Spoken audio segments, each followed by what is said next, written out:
karış torpağımız.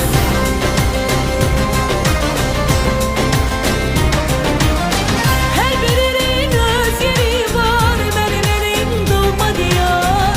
Güzelliğine o bir bahar, geleceğe ışık saçar. Kurban olum Azerbaycan, bu müqəddəs torpağına. Bakıb igid evladına, qoy sevinsin hər bir ana. Kurban olum Azerbaycan, bu müqəddəs torpağına. Bakıb igid evladına, qoy sevinsin hər bir ana.